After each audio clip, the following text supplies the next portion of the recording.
how we would scoop the bait up into our tanks with these scoops. We'd pass them up to someone, then they'd put them in the bait tank, and we'd keep the bait alive for quite a few weeks.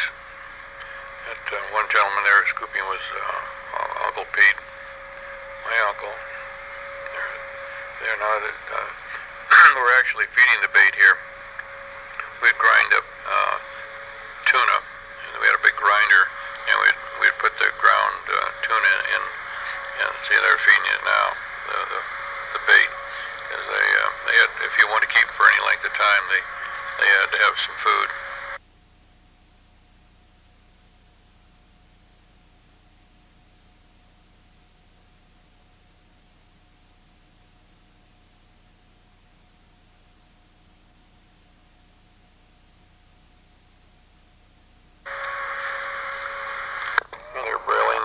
Side, going up up to a school of fish, and we'd stop the boat, and then if we were fortunate, the fish would come up to the surface, and we would catch them. There we go. A few now look like probably skipjack tuna. Yeah, they're still railing the fish in.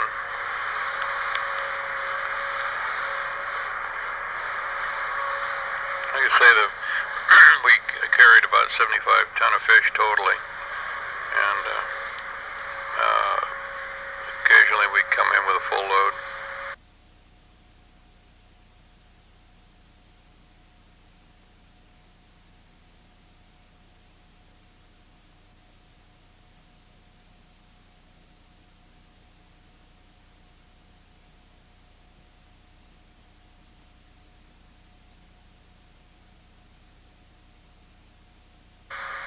See the fish on the deck there after the ones that we caught, and those will all be passed down to the hole and iced down and sold to the cannery eventually.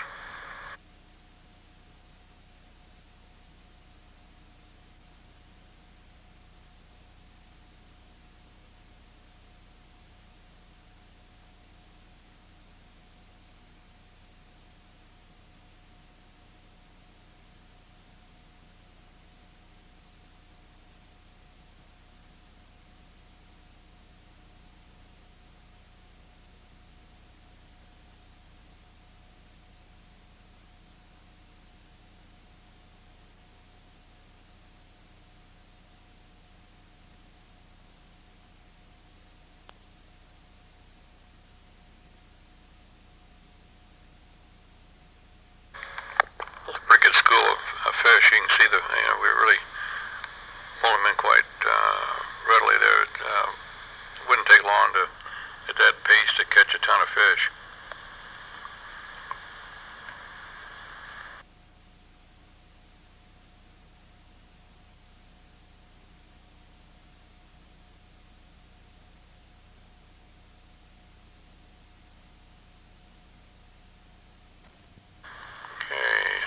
Now we're down in the tropics, and that skips around. I believe now we're on the Mariner, and we're down probably near the Costa Rica and near the Gulf of Panama.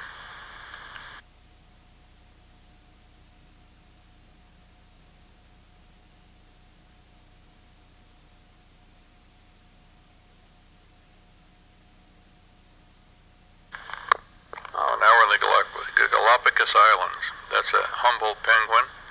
They're a common down there. I made a couple trips down to Galapagos, and we'd bring them on board. We'd give them some.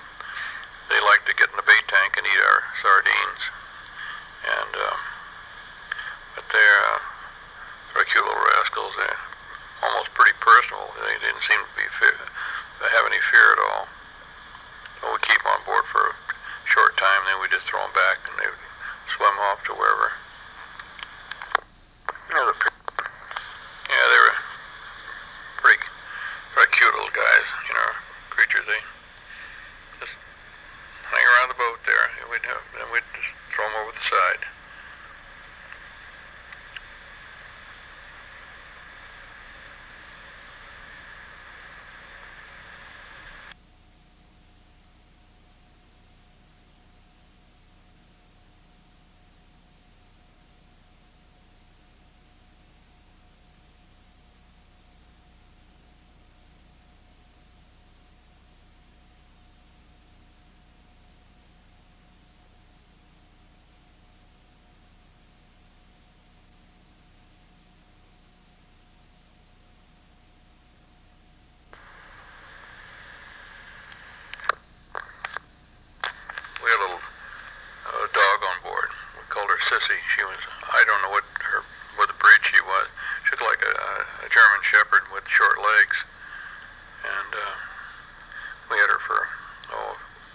you on board.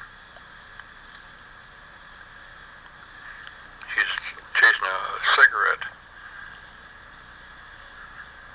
It's surprising, you'll see later in the film here that she'll climb up the ladder or the stairs, go into one deck to the other. Now here's some big fish. Now you're going to see some enormous fish. These are what we call 2 and 3 pole fish. It takes 2 on a pole to bring them. Look at the size of this one. Look at the size of that. Probably weighed 170 pounds. Yeah, here's another one. Good, pretty good size. And you can see them on the deck there. Now this is a very interesting film. Watch this one here. Look at the size. That's a huge tuna.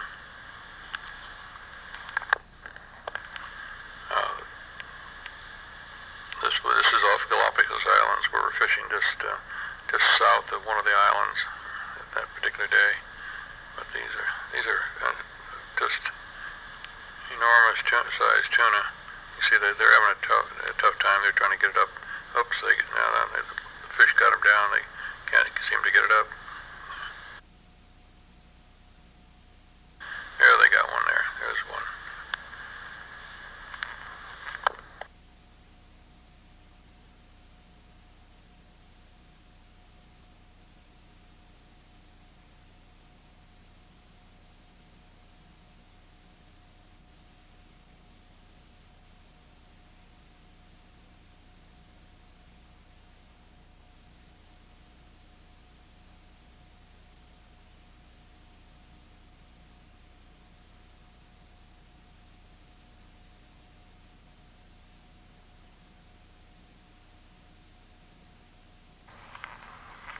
Now we're going into the city of Panama,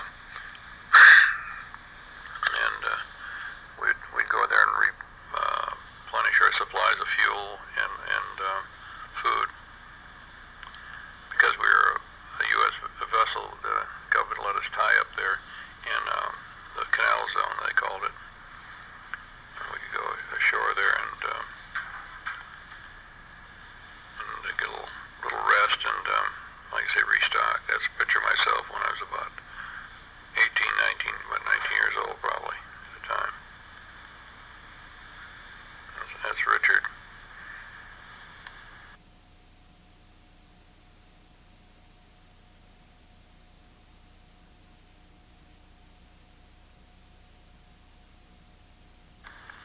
That's our little dog again.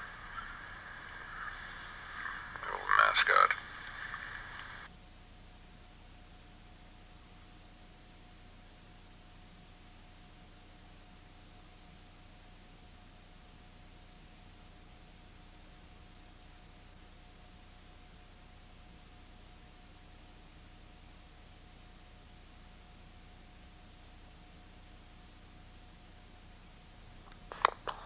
That's our cook. He was quite a clown. In fact, he had a tendency to drink a little too much.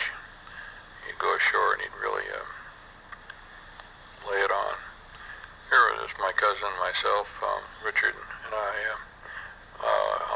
The boat's underway, and actually we're hanging onto the rack in the back, but there's a little swirl, sort of a back thrust, and then you can, we wouldn't want to let go because you would find yourself in the stern of the vessel and the waves from it too. But if you hang on, you can sort of get this backwash, and the water was quite warm, probably 82 or 3, and you can see the clarity of it is pretty clear too.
a little smaller than the ones we saw earlier.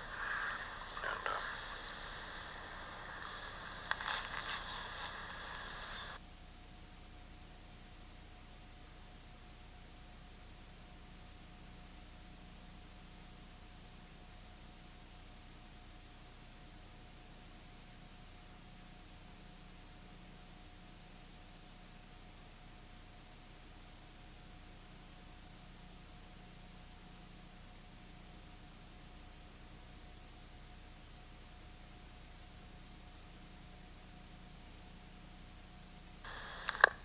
actually, we're fishing with live bait there now. There's a little well there on the railing there, and they put live bait in there. It was water that would circulate through it. And you're going to see some 3-pole fish here now. There's 3 on a one line going into the water. There's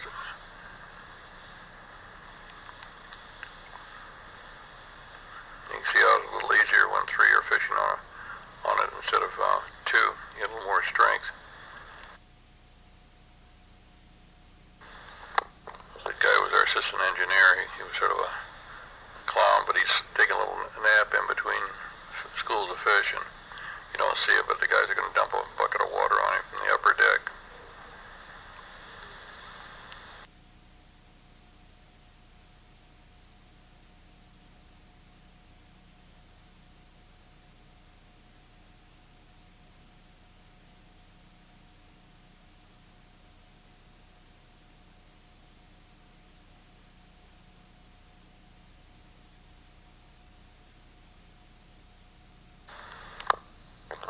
Here's some really giant fish that we're catching now.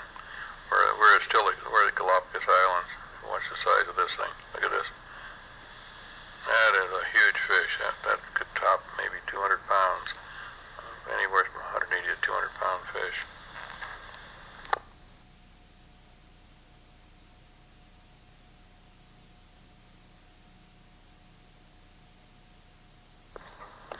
Yeah, these are remarkable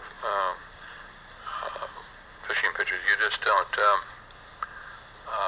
they don't fish like that anymore. Everything is now done by purse seine, and so they just use a net to catch the fish, and so you probably never see this type of fishing again.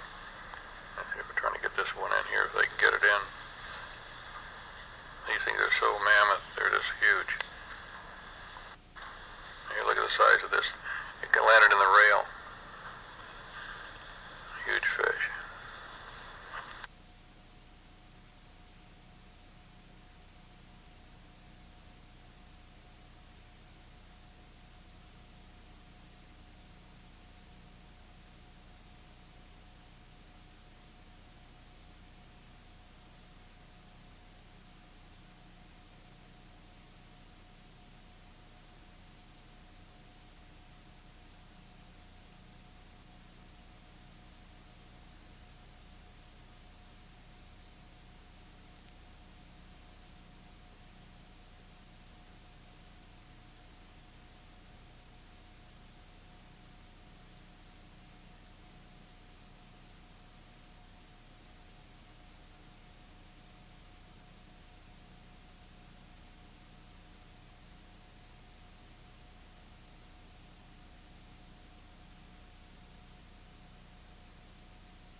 jungle area.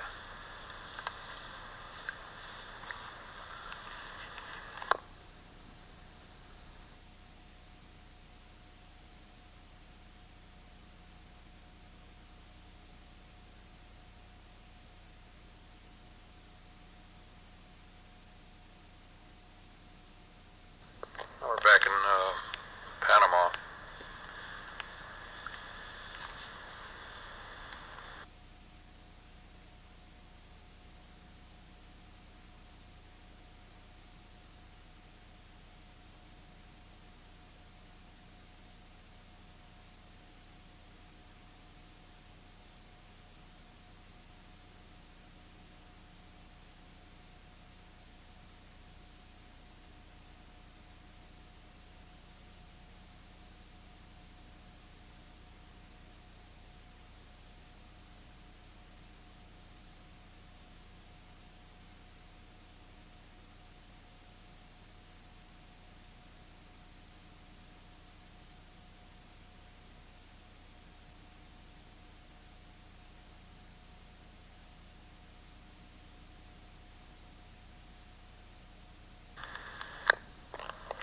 Here's some pictures of Art.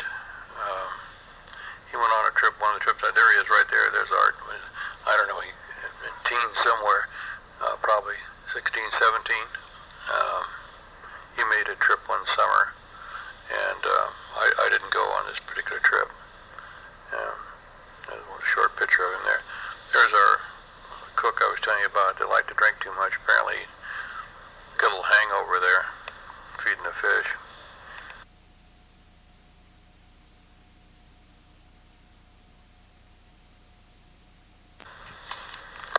Now we're in Panama City, and you can notice all the cars. They're almost all of them are pre-World War II, because this was 1948, maybe 49 possibly, but they hadn't gotten any of the new cars yet from after the war, and they didn't make cars during the war, so these are all pre-41,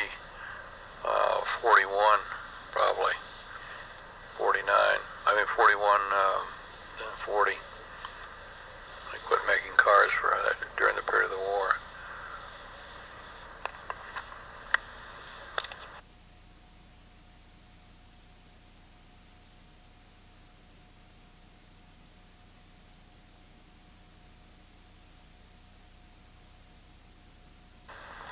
We used to go to the movie theater in Panama because that was the only building that was air conditioned. I have a picture of myself walking down the street there in a yellow shirt.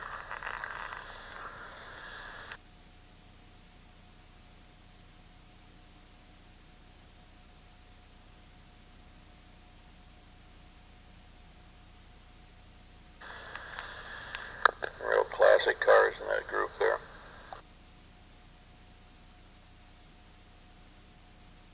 Now we're back in Galapagos Islands again, and we're gonna fish and see if we can catch a tuna here. We drift by the reefs here. We were actually sort of dinking.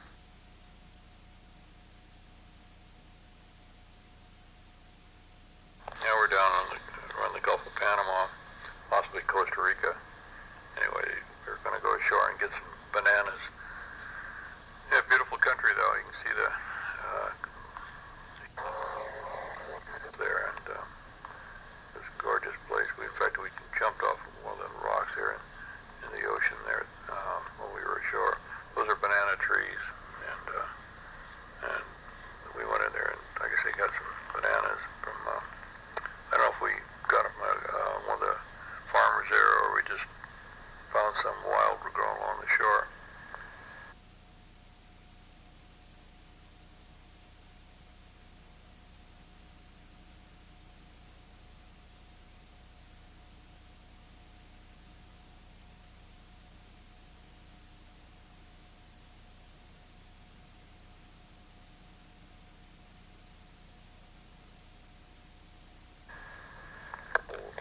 Stem of bananas. We used to bring half a dozen or so back to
bounced around a little bit. Now we're in back to Galapagos Island. We're actually trying to get live bait to use for our fishing. And there was a variety of fish called salimas. They were fish that hung around the rocks in school, so we would put our net around there, and then we had to get it off. You can see the guys in the water. We'd have to actually take the net off the bottom because it's all volcanic soil.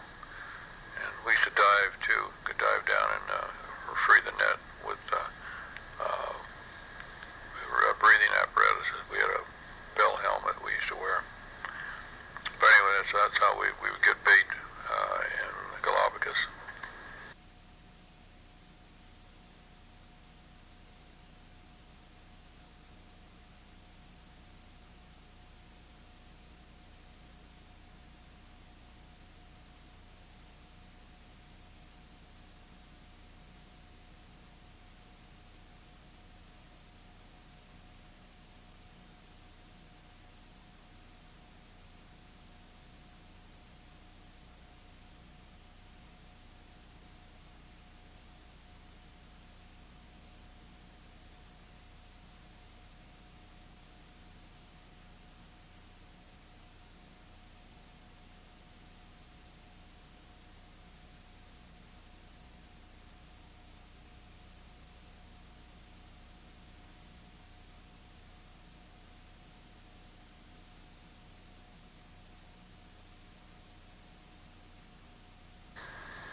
On board, scrounge up some bait.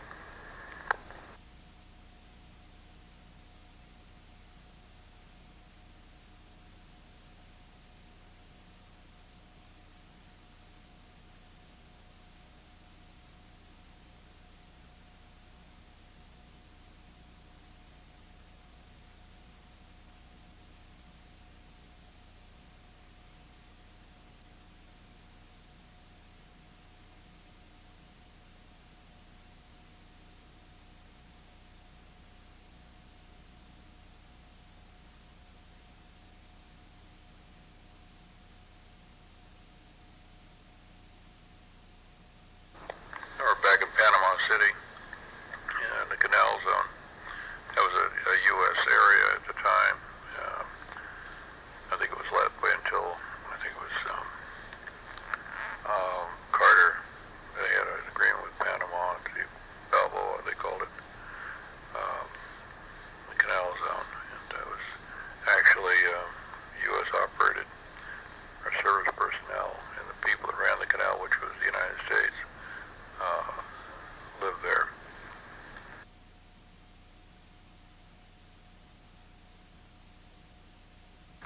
And now we're back in Panama City. It was sort of, as you can see, rather dilapidated area. I don't know exactly where we're at in Panama, but it was a lot of galvanized metal and stuff like that. You can see the buildings there. Now we're giving the dog a bath. That's Pudge. He was on the crew most of the time I was on board.